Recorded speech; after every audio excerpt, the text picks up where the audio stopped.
अब हमसे बोले कि पटेल तो हमारा था। मैंने कहा तुमने बोला ही नहीं, तुम तो अपने नाना जी, पापा जी, मम्मी जी, चाची जी में लगे रहे। पटेल बाहर बैठे थे तो ले गए उठा के। पहले डॉक्टर्स RX लिखते थे, RDX लिखने लगे हैं, क्या करेंगे आप। नमस्कार, आदाब। मैं हूं आपके साथ निखत अली। कुमार विश्वास नाम तो सुना ही होगा आपने। आप में से ज्यादातर लोग इन महाशय को कवि की तरह जानते और पहचानते होंगे, लेकिन अब आप इन्हें गिरगिट भी बुला सकते हैं, जो अपने सामने बैठे नेताओं को देखकर रंग बदलते रहते हैं ताकि राज्यसभा की वो कुर्सी मिल जाए जिसके लिए सालों से तरस रहे हैं। और इसी लालसा में कुमार विश्वास सारी हदों को पार करते जा रहे हैं। इसके लिए चाहे कांग्रेस परिवार का मजाक उड़ाना हो, हिंदू मुसलमान के बीच नफरत पैदा करना हो, या संविधान विरोधी बातें करना हो, दोस्तों इन सब के बारे में हम आपको आगे बताएंगे। लेकिन उससे पहले थोड़ा इनके बारे में जान लेते हैं। इनका नाम तो कुमार विश्वास है, लेकिन ये विश्वास घात के लिए मशहूर है। जिस भी सियासी पार्टी के साथ जाते हैं उनको धोखा देते हैं। कुमार विश्वास ने अपने सियासत की शुरुआत साल 2012 में आम आदमी पार्टी से की थी। वो भी एक जमाना था जब कुमार विश्वास मंच से खड़े होकर भ्रष्टाचार की, संविधान की, लोगों के हक की बातों से दहाड़ा करते थे। लेकिन ये दहाड़ उस दिन खत्म हो गई जिस दिन अरविंद केजरीवाल ने इन्हें राज्यसभा की कुर्सी पर नहीं बिठाया। उसके बाद कुमार विश्वास के लिए इस दुनिया में केजरीवाल से खराब आदमी कोई नहीं था। घटिया से घटिया बातें कुमार विश्वास ने केजरीवाल के लिए की और अब भाजपा की चापलूसी में उससे भी ज्यादा घटिया बातें करते हुए नजर आए। शुक्रवार को एक कार्यक्रम था दोस्तों, एक मंच था जहां कुमार विश्वास खड़े थे और सामने देश के रक्षा मंत्री राजनाथ सिंह और उत्तर प्रदेश के मुख्यमंत्री योगी आदित्यनाथ बैठे थे और बाकी तमाम नेता भी बैठे थे। यहां से कुमार विश्वास ने कहा कि मैं तो बीजेपी से कहता हूं कि गांधी जी को भी ले लो। एक बार आप सुनिए पहले इन्हें, फिर आगे की बात करेंगे। और मैं तो इनसे कहता हूं, हमारे आदरणीय भूपेंद्र जी बैठे हैं, ये सब वैचारिक लोग बैठे हैं, राम रमापति जी बैठे हैं, गांधी जी को भी ले लो। भाई गांधी जी स्वदेशी भी कह रहे हैं, गांधी जी आयुर्वेद भी कह रहे हैं, गांधी जी गीता भी पढ़ रहे हैं, गांधी जी खादी भी पहन रहे हैं। सारा काम तो वो है जो आप कहते हो, सारा कुछ है। तो ये बीजेपी से उस गांधी को लेने की बात कर रहे हैं जिन्हें मारने वाले गोडसे को इसी पार्टी के नेता नायक समझते हैं। अगर गांधी का नाम लेंगे तो गोडसे का नाम भी तो आएगा और वो सारे सवाल भी सामने आएंगे जिनसे भागना आसान नहीं है। भाजपा के कई नेता और सांसद समय समय पर गोडसे को देशभक्त कहकर महिमा मंडित करते रहे हैं। उसके मंदिर बनाने की बात होती रही है, उसके नाम पर जयकारे लगाए जाते रहे हैं। अगर गांधी को लेंगे तो ये भी सवाल उठेगा कि गांधी हमारे हैं तो गोडसे को हीरो बनाने की जरूरत क्यों पड़ती थी। तब ये भी याद दिलाया जाएगा कि गांधी ने जिस भारत का सपना देखा था वो नफरत नहीं बल्कि सहिष्णुता, संवाद और अहिंसा पर खड़ा था। कुमार विश्वास ये भी कहते हैं कि बीजेपी सरदार पटेल को ले गई। आप ये भी सुनिए।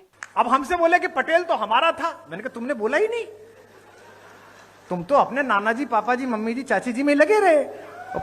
पटेल बाहर बैठे थे तो ले गए उठा के। लेकिन इन सब में एक सच ये भी था कि सरदार पटेल ने 1948 में आरएसएस पर बैन लगाया था और ये भी सब जानते हैं ये बैन भी महात्मा गांधी को लेकर ही लगाया गया था। इस फैक्ट के बारे में भी तो बताना चाहिए था। दोस्तों, भाजपा को खुश करने की लालसा में कुमार विश्वास अब हिंदू मुसलमान करने पर भी उतारू हो गए हैं, सारी हदों को पार करते हुए नजर आ रहे हैं।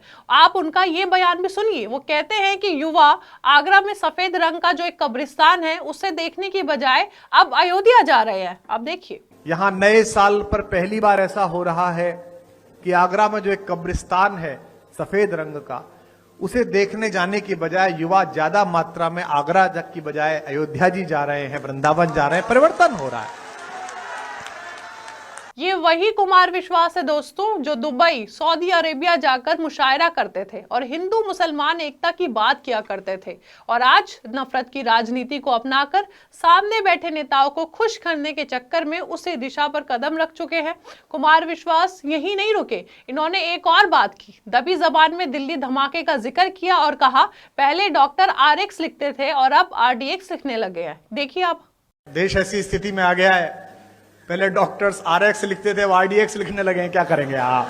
तो ऐसे समय तो बहुत आवश्यक है। अब इन सब बयानों के बाद आप सोचे जरा कि कितना जहर कुमार विश्वास के दिल में भरा हुआ था। हिंदू मुसलमान एकता की बात करना तो एक दिखावा था। एकता की बात करने वाले कुमार विश्वास के आज सारे नकाब उतर गए हैं और ये सब क्यों?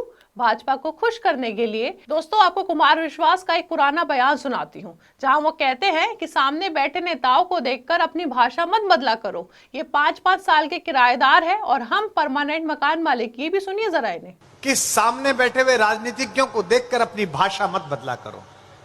ये 5-5 वर्ष के किराएदार हैं, हम परमानेंट मकान मालिक हैं। क्या बात है।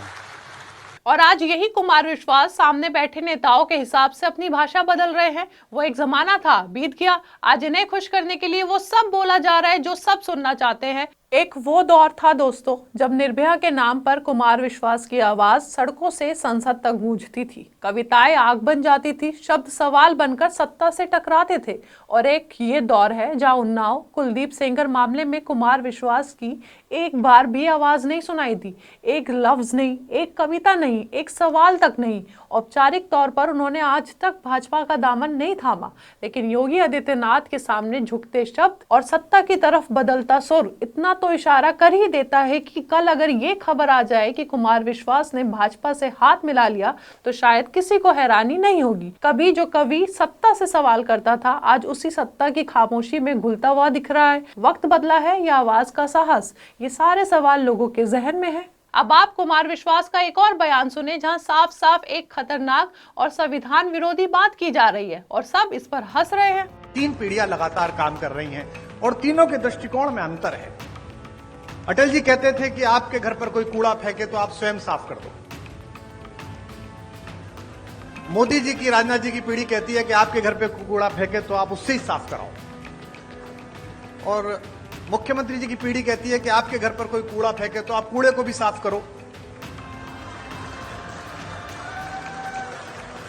आप में से कुछ कम लोग समझे, इसके लिए मैं आपका आभारी हूं।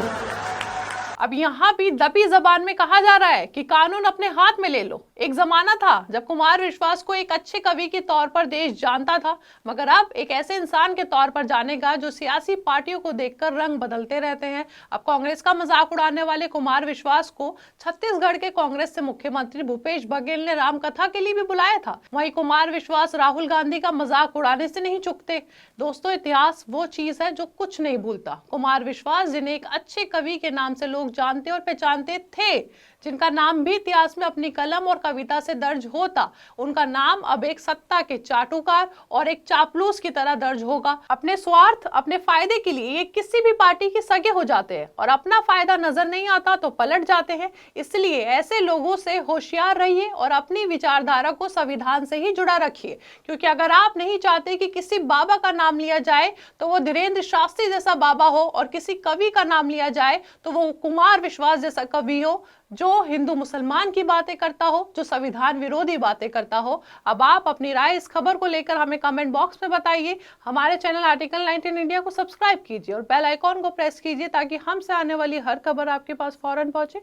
अब इजाजत दीजिए, बहुत बहुत शुक्रिया।